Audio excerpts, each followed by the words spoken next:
தொட்டிலே நான் சிறு மலராக தூங்கிய போதினிலே சொட்டும் தேனாய் செவியில் ஒலித்த தூய தமிழ்மொழியே, கட்டி அணைத்து முத்தங்களிட்டு கண்ணே எனச் சொல்லி முட்டு வயதில் அன்னை கனிந்து மொழிந்த தேனம்புதே, வெட்டி வானன துல்லிய வயதில் பள்ளி வகுப்பினிலே பட்டாய் பொன்னாய் ஆசான் தந்த பச்சை பசுந்தமிழே, நெட்டை மரங்களுடன் துயர்பொழுதில் நின்று தவிப்போனோ, 8 அடி ஏனோ 16 அடியாய் எழுந்திட மாட்டேனோ என்கிற சிற்பி ஐயாவினுடைய தமிழ் வணக்கச் சொற்களையே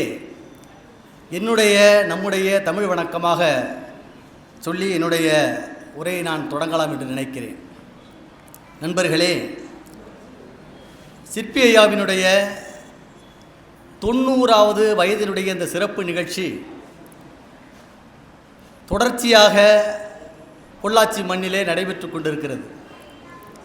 அதுவும் குறிப்பாக பொள்ளாச்சி இலக்கிய வட்டத்திலே நடைபெறுகின்ற இந்த நிகழ்ச்சியில் தொடக்கத்தில் உரையாற்றிய நம்முடைய அன்புக்குரிய எழுத்தாளர் சு. வேணுகோபாலன் அவர்கள்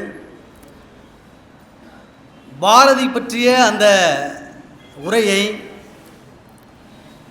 மிக அற்புதமாக ஒரு தன்னுணர்ச்சியோடு நம்முடைய அன்புக்குரிய சுப்பிரமணிய ரமேஷ் சொன்னதைப் போல நிறைவாக உரையாற்றியிருக்கக்கூடிய உரையாக அந்த உரை அமைந்தது. அதற்கு அடுத்தபடியாக நம்முடைய அன்புக்குரிய ரமேஷ் அவர்கள்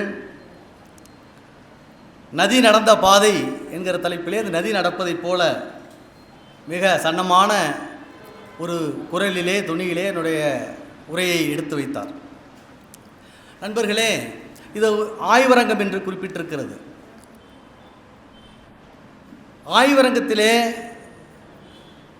இதை ஒரு மதிப்பீட்டு ஆய்வாக நான் கருதவில்லை. ஏனென்று சொன்னால், சிற்பியை கடந்த 50 ஆண்டுகளுக்கு மேலாக கிட்டத்தட்ட 63 தொடங்கி இருக்கக்கூடிய அவருடைய கவிதை பயணத்தில் ஊரும் நகரமும் நாடும் அவரை மதிப்பிட்டு ஒரு உச்ச கவிஞனாக அவரை தூக்கி வைத்திருக்கிறது.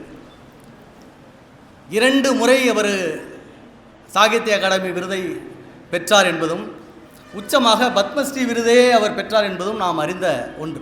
ஆக அந்த வகையில் இதை ஒரு மதிப்பீடாக நான் கருதாமல் இதையும் நாம் ஒரு கொண்டாட்ட நிகழ்வாகவே பார்க்கலாம் என்கிற என்னுடைய எண்ணத்தை நான் இங்கே வெளிப்படுத்த விரும்புகிறேன். நண்பர்களே, நம்முடைய சோலை மாயவன் அவர்கள் இந்த நிகழ்வை பொள்ளாச்சி இலக்கிய வட்டத்திலே தொடர்ச்சியாக நம்முடைய அம்சப்பிரியா, பூபாலன், நம்முடைய சோலை மாயவன், கார்த்திகா, நம்முடைய கவிஞர்கள் எல்லோரும் ஒன்றிணைந்து தொடர்ச்சியாக நடத்தி கொண்டிருக்கக்கூடிய இந்த நிகழ்விலே சிற்பியை கொண்டாடுவதை நான் எப்படி பார்க்க வேண்டும்? சிற்பிக்கு 2 முறை சாகித்ய அகாடமி விருது கிடைத்தது. நான் முன்பே குறிப்பிட்டதைப் போல பத்மஸ்ரீ அவார்டை கூட பெற்றுவிட்டார். ஆக அந்த விருதுகளை எல்லாம் அடித்து நொறுக்குகின்ற ஒரு விழாவாக இந்த பொள்ளாச்சி மண்ணிலே தொடர்ச்சியாக நடைபெறுகின்ற சிற்பியினுடைய கொண்டாட்ட நிகழ்வை நான் பார்க்கின்றேன். ஏனென்று சொன்னால், ஒரு கவிஞன் தன்னுடைய சொந்த மண்ணிலே எப்போது மதிக்கப்படுகிறானோ, தன்னுடைய சொந்த ஊரிலே எப்போது மதிக்கப்படுகிறானோ, தன்னுடைய உற்றார் உறவினர்களால் என்று மதிக்கப்படுகிறானோ, அதுதான் மிகப்பெரிய விருதாக நான் பார்க்கின்றேன். நம்ம ஊரில் நம்மளை எங்கேயாவது எப்பாவது தொடக்கத்தில் அறிமுகப்படுத்துகிறப்பா தம்பி கவிதையெல்லாம் எழுதுவார் அப்படின்னாக்கா மூஞ்சி அப்படி திருப்பிக்கிட்டு அப்படின்னா ஒன்றும் உருப்படுறதுக்கு வழி இல்லை அப்படிங்கிற மாதிரி ஒரு துணியில் பார்ப்பாங்க. அந்த அனுபவங்களை நாம் கவிதை எழுதக்கூடிய இலக்கியவாதிகள் அல்லது எழுதக்கூடிய இலக்கியவாதிகள் எல்லோரும் அனுபவித்து தான் நாம் கடந்து வந்திருப்போம்.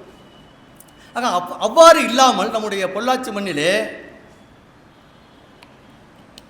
நடைபெறுகின்ற இந்த மாதிரியான விழாக்களை உண்மையாகவே பொள்ளாச்சி மக்களை நான் பாராட்ட கடமைப்பட்டிருக்கிறேன். நான் ரொம்ப பேச போகிறதில்லை. என்ன காரணம்னா, நம்முடைய சிற்பி, நம்முடைய மண்ணிலே வாழக்கூடிய சிற்பி நாம் அவரை ஒரு அன்னை மடியில் கிடக்கின்ற ஒரு பிள்ளையைப் போல இருக்கக்கூடியவர்கள். மற்றவர்களெல்லாம் வெளியூர்லேருந்து வந்திருக்காங்க. அந்த சுப்பிரமணிய ரமேஷ் எல்லாருமே நம்ம பக்கத்தில் இருக்கிறவர்கள் என்றாலும் கூட வெளியிலேருந்து வரக்கூடியவர்களுக்கு நம்மை விட கொஞ்சம் பிரமிப்பு அதிகமாக இருக்கும். நம்ம அம்மா மடியிலே கிடக்கிற நமக்கு அம்மாவை பற்றி ஒரு மிகப்பெரிய ஒரு பிரமிப்பு இருக்காது. ஆக நம்ம ரசித்த விஷயத்தை மட்டும், அம்மா கிட்ட ரொம்ப பிடித்த விஷயங்களை மட்டும் நாம் சொல்வதைப் போல சில விஷயங்களை மட்டும் தொட்டு காட்டலாம் என்று நான் நினைக்கின்றேன். ஆக அந்த வகையில் சிலருக்குத்தான் இந்த பெயர் காரண பெயராக அமைந்து போகும்.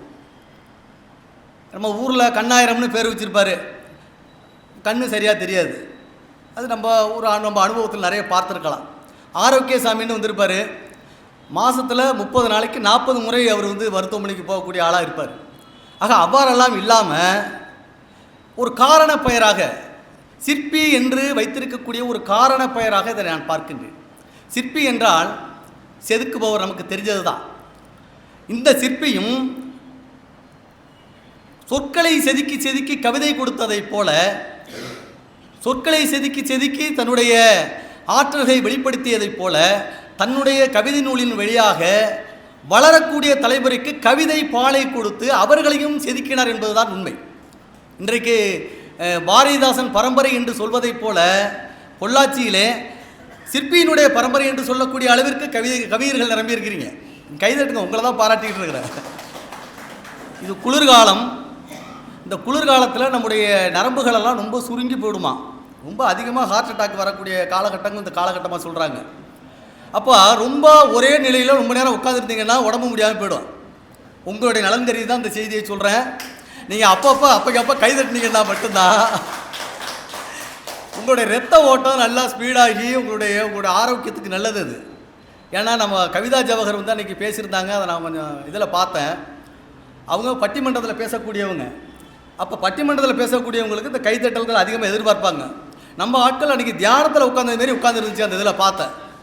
அந்த அம்மா ரொம்ப ரொம்ப சிரமப்பட்டு சொல்லிக்கிட்டே இருந்தாங்க, இதுக்கு ஒரு கைத்தட்டலாம் நீங்கள், இதுக்கு ஒரு கைத்தட்டலாம் நீங்கள், இதுக்கு ஒரு கைத்தட்டலாம் நீங்கன்னு ஒரு 4 முறை சொன்னாங்க. ஆக அந்த வகையில் நான் சொல்ல மாட்டேன். உங்களுடைய உடல் ஆரோக்கியத்தின் மீது உங்களுக்கு ஒரு கவனம் இருந்தால் நீங்கள் நல்லா வீட்டுக்கு திரும்பி போகணும்னு நினச்சிங்கன்னா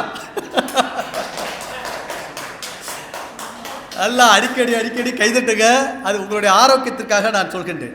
ஆக அந்த வகையில் தன்னுடைய பெயரையே ஒரு காரண பெயராக மாற்றிக்கொண்டவர் நம்முடைய சிற்பி என்றால் அது மிகையல்ல.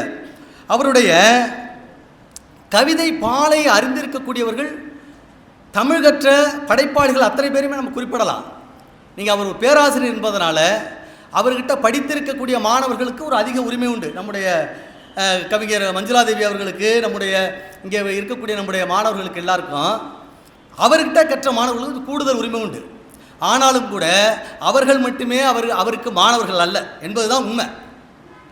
ஏனென்று சொன்னால் இப்போ தமிழ்நாடு முழுவதுமே கிட்டத்தட்ட சிற்பியினுடைய அவனுடைய ரமேஷ் குறிப்பிட்டதை போல் சர்ப்பயாகம் தொகுப்பு தான் எனக்கு அவரை அறிமுகப்படுத்தியது.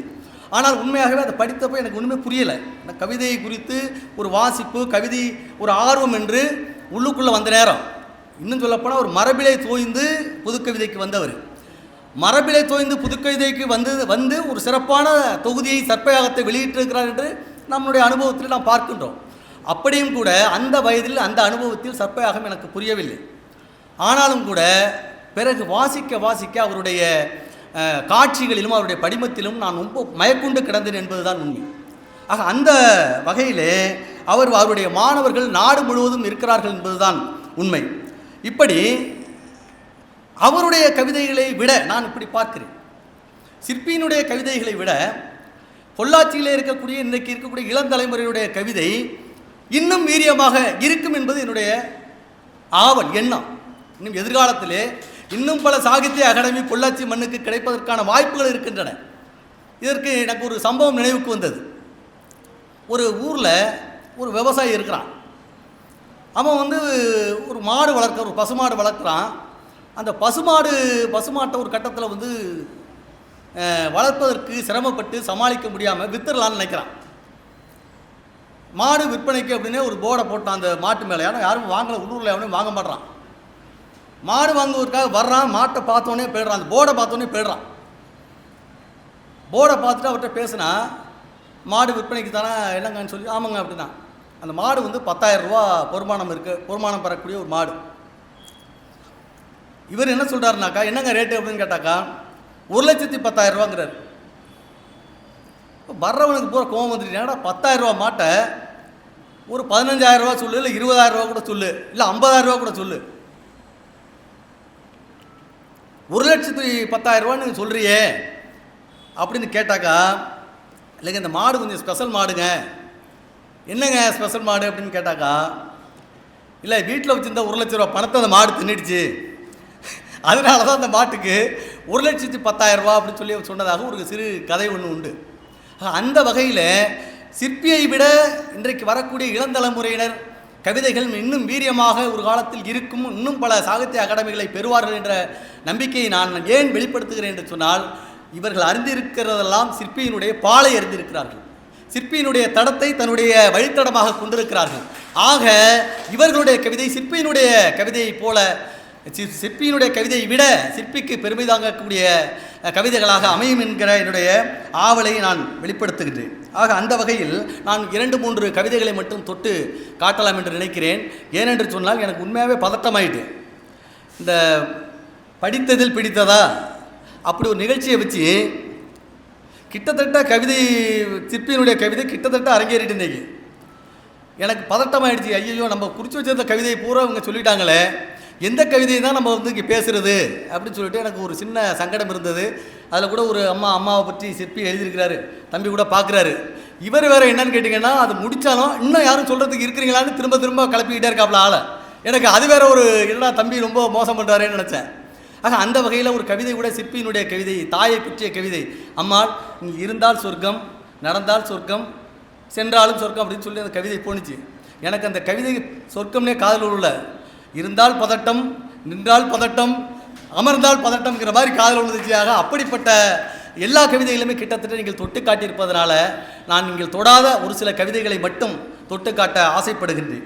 அவருடைய கவிதைகளிலே உறவுகள் மிகப்பெரிய இடத்தை பிடிக்குது. தன்னுடைய தந்தையை பற்றி எழுதியிருக்கிறார், தாயை பற்றி எழுதியிருக்கிறார், அப்புறம் அவருக்கு தமிழ்பால் ஊட்டிய தமிழை பற்றி எழுதியிருக்கிறார். இப்படி தன்னுடைய ஊரை பற்றி, மலையை பற்றி, காணுயிர்களை பற்றி, அவர் சுற்றி இருக்கக்கூடிய அத்தனையும் பதிவு பண்ணியிருக்கார். எதுவுமே பொய்மை இல்லை, எதுவுமே கற்பனை இல்லை என்று சொல்வதைப் போல பக்கத்திலே அவரை பாதித்த அத்தனை விஷயங்களையும் படைத்து வைத்திருக்கிறார். குறிப்பாக யானையை பற்றிய மிகப்பெரிய பிரமிப்பு அவருக்கு இருந்திருக்கு. பல கவிதைகள் யானை பற்றி குறிப்பிடுறார். அதுவும் அவர் வந்து முக்கியமாக பார்த்தீங்கன்னாக்கா, அந்த யானைகளை அறிமுகப்படுத்தக்கூடிய இடங்களெல்லாம் மிக அற்புதமான ஒரு சொல்லாட்சியை பயன்படுத்துகிறார். அந்த வகையில் இப்படி இயற்கையையும் தன்னுடைய சுற்றுப்புறத்தையும் பதிவு செய்யக்கூடிய தன்னுடைய கவிதையிலே நன்றாக கவனித்து பார்த்தால் மிக நுண்ணிய அரசியலையும் அவர் வெளிப்படுத்துகிறார். அவருடைய கவிதைகள் மிகச்சிறந்த அரசியல் கவிதைகள் என்று சொல்லக்கூடிய அளவிற்கு அதை ஒரு ஆழ்ந்த வாசிப்புக்கு உட்படுத்தினால் நாம் அறிய முடியும். ஒரு சில கவிதைகளை மட்டும் எனக்கு பட்ட ஒரு சில கவிதைகளை மட்டும் நான் இங்கே குறிப்பிட விரும்புகின்றேன். ஒரு சின்ன கவிதை, அருள் தந்து கொண்டிருந்த சிலையின் கண்களில் கலவரம். 3 வரி தான். அருள் தந்து கொண்டிருந்த சிலையின் கண்களில் கலவரம், கடலில் கரைக்கப் போகிறார்களாம். இது ஒரு கவிதை. இது வந்து எவ்வளவு செய்திகளை சொல்லுது பாருங்க. ஒரு 50 ஆண்டு கால இந்தியாவினுடைய வரலாற்றை, இந்தியாவில் இன்னைக்கு வந்து ராமர் கோயிலில் ராமர் கொடியை ஏற்றிட்டார் நம்முடைய பிரதமர். அப்போ அந்த கொடிக்கு பின்னாடி இருக்கக்கூடிய வரலாறு என்பது நாம் அறிந்தது, யாருக்கும் அது புதுசாக நம்ம விளக்க வேண்டியதில்லை. இன்றைக்கு அந்த கொடி, அந்த கோவில், அதனுடைய தொடர்ச்சியாக இன்றைக்கு ஊருக்கு ஊர் நடைபெறுகின்ற ஊர்வலங்கள், ஊருக்கு ஊர் நடைபெறுகின்ற அந்த வழிபாட்டு, சொல்லப்போனால் குறிப்பாக விநாயகர் சதுர்த்தி. அந்த விநாயகர் சதுர்த்தி கொண்டாடப்படாத கிராமங்களே இல்லை என்று சொல்லக்கூடிய அளவிற்கு இன்றைக்கி பரவி போயிடுச்சு. சாதாரணமாக நம்ம வீடுகளிலே, நம்முடைய அறைகளிலே இன்னும் சொல்லப்போனால் அது ஒரு தனிப்பட்ட ஒரு விருப்பமாக இருந்த விஷயம் இன்றைக்கு பொது விஷயமாக, பொது விருப்பமாக கொண்டு வந்து நிறுத்தப்பட்டிருக்கிறது. ஆக இந்த கவிதையில் நான் பார்த்த ஒரு விஷயம் என்னன்னு கேட்டிங்கன்னாக்கா, சிலையின் கண்களில் கலவரம் என்ற ஒரு செய்தி எழுதுகிறார். அந்த கலவரம்னு இருக்குல்ல, அந்த ஒரு சொல்லுதாங்க அந்த கவிதையினுடைய உச்சம். அவர் பேசியிருக்கக்கூடிய மிகப்பெரிய அரசியல் இது. அந்த கலவரம் என்ற ஒரு சொல் உங்களுக்கு என்ன விஷயத்தை வேண்டுமானாலும் கிடைத்து கொண்டு வந்து நிறுத்தும். இந்தியாவினுடைய மக்களை சரிபாதி துண்டாக பிரித்து போட்ட, பிளவுபடுத்திய இன்னும் சொல்ல போனால் அண்ணன் தம்பிகளாக மாமன் மச்சான்களாக பழகி கொண்டிருந்த நம்மை கோடாரியால் எடுத்து நடுமண்டையில் வெட்டுவதைப் போல வெட்டி பிளவுபிடித்து தூக்கி போட்ட ஒரு பெரிய இந்தியாவினுடைய ஒரு பெரும் சோகத்தை அந்த ஒற்றை சொல்லில் புதைத்து வைத்திருக்கிறார் என்பதுதான் உண்மை. நான் இப்படி யோசித்து பார்த்தேன். ஏன் அவர் சிலையின் கண்களில் அச்சம் என்று எழுதியிருக்கலாம், பயம் என்று எழுதியிருக்கலாம், சினம் என்று எழுதியிருக்கலாம், பீதி என்று எழுதியிருக்கலாம், எத்தனையோ சொற்கள் இருக்கின்றன. அந்த கலவரம் என்ற அந்த ஒற்றை சொல்லை தூக்கி கொண்டாந்து வச்சார் பாருங்க, அங்கேதான் சிற்பி உயர்ந்து நிற்கிறார், உச்சத்தில் நிற்கிறார். அப்போ ஒரு கவிஞனின் வேலை அதுதான். ஒரு கவிஞனின் வேலை வந்து பெரிய விளக்கம் கொடுப்பது வேலை கிடையாது. ஒரு மனிதனை, ஒரு வாசகனை தூண்டுவது தான் ஒரு கவிதையின் வேலை, ஒரு கவிஞனின் வேலை. அப்போ இந்த ஒற்றை சொல் நம்மை தூண்டுது. இந்தியாவினுடைய சமகால இந்தியாவினுடைய அத்தனை பிரச்சனைகளையும் ஒரு வரைபடத்தை போல எடுத்து வைக்கக்கூடிய ஒற்றை சொல்லாக அந்த கலவரத்தை நான் பார்க்கின்றேன். ஆக அந்த வகையில் மிக அற்புதமான நுண்ணிய ஒரு அரசியல் கவிதையாக அவருடைய கவிதைகளை நான் பார்க்க முடியும். இன்றைக்கு வருகிறேன். இன்றைக்கு இருக்கின்ற தமிழ்நாட்டில் நடக்கின்ற ஒரு அரசியலுக்கு அவர் நினச்சி எழுதினாரா என்னங்கிறது எனக்கு தெரியலை. ஏன்னா எங்களுடைய பல்கலைக்கழகம் கல்லூரிகளில் உங்கள் அரசியலெல்லாம் தாண்டி வேறு ஒரு அரசியல் நடக்கும். அதை வந்து உங்கள்கிட்ட விளக்க முடியாது, நாங்கள் வந்து பார்த்தா தான் தெரியும். ஆக அப்படிப்பட்ட ஏதோ ஒரு அரசியல் இவர் இந்த கவிதை எழுத வைத்திருக்கலாம் என்பது என்னுடைய எண்ணமாக இருந்தது. எழுதுகிறாரு, ஆளுநர் அருளால் பதவிக்கு வந்தவர், ஆளுநர் அருளால் பதவிக்கு வந்தவர் அவரே உதைக்க பஞ்சாய் பறந்தார். ஏன்னா இவர் பெரிய, நீங்கள் வந்து பார்த்தீங்கன்னா சிற்பி வந்து ரொம்ப மென்மையாக இயற்கையை, சுற்றுப்புறத்தை, சூழலை, உறவை எழுதியிருக்காருன்னு நீங்கள் நினைக்கிறீங்க. என்னுடைய பார்வையில் மிகச்சிறந்த ஒரு அரசியல் கவிஞர் அவர் சிற்பி. அவருடைய கவிதைகளிலே ஆழத்தில் புதைந்து கிடக்கின்ற அந்த அரசியலை நீங்கள் எடுத்து புரிஞ்சுக்கிட்டீங்கன்னா சிற்பியை இதுவரையிலும் பார்த்த பார்வை உங்களுக்கு உடைஞ்சு போகும், மாறும். இன்னொரு கோணத்தில் சிற்பி நமக்கு ஒரு பிரம்மாண்டமாக தெரிவார். அவர் எழுதுகிறார் பாருங்க, ஆளுநர் அருளால் பதவிக்கு வந்தவர் அவரே உதைக்க பஞ்சாய் பறந்தார். என்னங்கிறது உங்களுக்கு தெரியும். உங்களுக்கு முடிக்கிறார் பாருங்க, புது பந்துக்காவது புத்தி வருமா. என்னங்க இதை விட என்னங்க வேணும்? இதுக்கு என்ன ஒரு விளக்கம் வேணுமா? இது ஒரு அரசியல் இல்லையா? இது அரசியல் கவிதை இல்லையா? அப்போ வந்து ஒருத்தனை கோடரியால் எடுத்து வெட்டினாதான் வெட்டா, அருவாளை தூக்கிட்டு போனாதான் வெட்டா. சொல்லால் ஒருத்தனை வெட்ட முடியும், சொல்லால் ஒருவனை குத்த முடியும், சொல்லால் ஒருவனை கொலை செய்ய முடியும். அதனால தான் ஒரு சொல் கொல்லும், ஒரு சொல் வெல்லும்னு சொன்னான். ஆக அந்த வகையில் இன்னைக்கு பாருங்க, இந்த கவிதை இன்னைக்கு இருக்கக்கூடிய சூழலுக்கு அப்படியே பொருந்தி போகக்கூடிய அற்புதமான ஒரு கவிதையாக, வார்த்தைகளாக இது தெரிகின்றன எனக்கு. ஆக அந்த வகையில் அவருடைய கவிதைகளில் பல இடங்களில் எள்ளலும் துள்ளலும் அதில் உள்ள இருக்கக்கூடிய அரசியலும் மிகப்பெரிய ஒரு இடத்திற்கு நம்மை கொண்டு செல்கின்றன. ஒரு விஷயம் நான் ரொம்ப பார்த்து வியந்துட்டேன் ஒரு கவிதையில். நான் இன்னும் ஒரு 10 நிமிஷத்தில் முடிச்சிட்றேன். ஒரு கவிதையில் வர்றாரு, யானைக்கு பயந்தவன் கண்டுபிடித்த கடவுள் அல்லவா விநாயகன். கொஞ்சோண்டு அமைதியாக நீங்கள் என்ன பண்ணணுன்னாக்கா, கொஞ்சம் பொறுமையாக இருக்கணும். என்னன்னாக்கா, நாங்கள்லாம் பேசி உங்களுக்கு எதுவும் கிடைக்காது. ஆனால் மஞ்சளா தேவி அம்மா பேசுனாங்கன்னா உங்களுக்கு சாப்பாடு கிடைக்கும். அதனால் நீங்கள் அவங்களுக்காக வெயிட் பண்ணி தான் ஆகணும். இந்த வரிகளை படித்து வியந்துட்டேனா, யானைக்கு பயந்தவன் கண்டுபிடித்த கடவுள் அல்லவா விநாயகன். உண்மையாகவே நான் புத்தகத்தை மூடி அப்படியே வச்சுட்டேன்.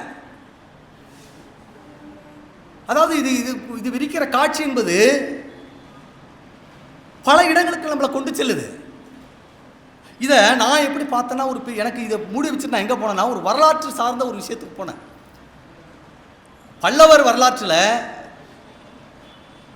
நரசிம்மவர்ம பல்லவன் வந்து சாளுக்கிய மன்னர்களோடு போர் புரிய, தொடர்ச்சியாக அவனுக்கு போர் பல நூற்றாண்டுகளாக பல தலைமுறையாக நடந்துக்கிட்டே இருக்குது. மகேந்திரவர்மன் காலத்திலே தொடங்கிட்டது. மகேந்திரவர்மன் காலத்திலே தொடங்கினாலும் கூட சாளுக்கிய மன்னர்கள் வந்து இவனை வெற்றி கொள்ளவே முடியலை பல்லவர்களை. மகேந்திரவர்மன் அடித்து விரட்டுறான், திரும்ப வர்றான். அப்புறம் மகேந்திரவர்மன் இறந்து போயிட்டாரு. நரசிம்மவர்ம பல்லவன் வந்து ஆட்சிக்கு வந்துட்டான். ஆனால் நரசிம்மவர்ம பல்லவன் காலத்தில் முடியுதானா? இல்லை, திரும்ப வர்றான். அவன் பலமாக இவனை விட சாந்தி சாத்துறான். அவன் 2 சாத்தி அதனால 4 சாத்தி அனுப்புகிறான். ஆனாலும் அவன் அடங்க மாட்டான். இப்படி தொடர்ச்சியாக பல்லவர்களுக்கும் சாளுக்கியர்களுக்குமான ஒரு போர் நடக்குது. இந்த போரில் நரசிம்மவர்ம பல்லவனுக்கு தளபதியாக சிறுதொண்டர் என்று சொல்லப்படக்கூடிய பரஞ்சோதி முனிவர் வந்து தளபதியாக இருக்கிறார். இவர் வந்து போருக்காக பல்லவர்களுடைய படையை நடத்திக்கிட்டு அங்கே போகிறார். போகிறப்போ அவனை அந்த சாளுக்கிய மன்னன் வந்து புலிகேசி அவனுக்கு படைகளெல்லாம் அடித்து விரட்டி அவனில் ஒரு கட்டத்து வரவே கூடாதுங்கிற அளவுக்கு கொண்டு போகிறாங்க. அப்போ நம்முடைய படைகளுக்கு மிகப்பெரிய பலமாக இருந்தது யானைப்படை. மிகப்பெரிய பலமாக இருந்தது யானைப்படை. இந்த யானைப்படையினுடைய குறியீடாக அங்கே வந்து யானையை வச்சு வணங்கியிருப்பாங்களோ. அது ஒரு ஏன்னா கடவுள் என்பதே அச்சத்தின் பேரால் வர்றதான். ஒரு கடவுளை நம்ம எப்படி போய் படைக்கிறோம், இல்லை அதீதமாக போய் வணங்குறோம்னா நம்ம உள்ளத்தில் ஏற்படக்கூடிய அதீதமான அச்சம் தான். அப்போ யானை படையை எதிர்க்க முடியாத ஒருத்தன் வந்து யானை சிலையை வைத்து வணங்கியிருப்பான் விநாயகன் அப்படிங்கிற மாதிரியான எனக்கு ஒரு காட்சியை சிற்பி கொடுத்தாரு. அப்போ இந்த பரஞ்சோதி முனிவர் போய் அவனை அடித்து விரட்டிட்டு எங்கே போகிறாருனாக்கா கொண்டு ஒரு இடத்துல விட்டுட்டு வந்துடுறாங்க. கடைசி முறையாக கோபம் வந்துடுது. டேய் இவனை இங்கெல்லாம் விடக்கூடாது, நேரம் ஊருக்கே போயிடுங்கடாங்கிறான். அவனை விரட்டிட்டு எங்கே போகிறாங்கன்னா ஓட ஆரம்பிச்சிட்டான். அவன் வந்து சாளுக்கியர்கள். அவன் எங்கே ஓடுறான்னா அவனுடைய தலைநகர் வாதாபி வரையிலும் ஓடிட்டான். வாதாபி வரையிலுமே இவனு விட போயிட்டான். வாதாபியில் போய் அவனை அடித்து துவைச்சிட்டு வர்றப்போ பார்க்குறான். பார்த்தா அங்கே ஒரு விநாயகர் சிலை இருக்குது. ஏன்னா அது வித்தியாசமாக இருக்குது, நம்ம ஊரில் பார்க்காத. அது வரையிலும் நண்பர்களே தமிழ்நாட்டில் விநாயகர் வழிபாடு என்பது கிடையாது, விநாயகர் சிலையே கிடையாது. அப்போ பரஞ்சோதி முனிவர் பார்க்குறாரு, இது ஒரு வித்தியாசமாக இருக்குது. ஏன்னா யானை தலை மனுஷன் உடம்பு நல்லா இருக்குது இது அப்படின்னு சொல்லிட்டு, சரி இவனு நம்ம இந்த வெற்றியினுடைய நினைவாக இதை நம்ம எடுத்துகிட்டு போவோம் அப்படின்னு சொல்லிட்டு எடுத்துகிட்டு வர்றாரு. அதுக்கு பிறகு தான் தமிழ்நாட்டிலே விநாயகர் வழிபாடு வந்ததாக வரலாறு. ஆக இவ்வளவு பெரிய ஒரு செய்தியை எனக்கு நினைவூட்டக்கூடிய விதமாக இந்த 2 வரிகள் இருந்தது. யானைக்கு பயந்தவன், அதாவது பல்லவர்களுடைய அல்லது தமிழ்நாட்டினுடைய மன்னர்கள் வழி வழியாக நடத்திய யானைப்படையை கண்டு அஞ்சியவர்கள் யானை சிலையை வைத்து வணங்கியிருக்கக்கூடிய ஒரு செய்தி இது சொல்லுதோ என்று நான் நினைத்தேன். யானைக்கு பயந்தவன் கண்டுபிடித்த கடவுள் அல்லவா விநாயகன் என்று ஒரு கவிதையிலே அவர் குறிப்பிடுகிறார். ஆக இந்த வகையில் வரலாற்றை புறம்போட்டு காட்டக்கூடிய கவிதைகளாக, அரசியல் பேசக்கூடிய கவிதைகளாக சிற்பியினுடைய கவிதைகள் இருக்கின்றன. ஒரு 2 கவிதைகளை மட்டும் நான் குறிப்பிட விரும்புகின்றேன்.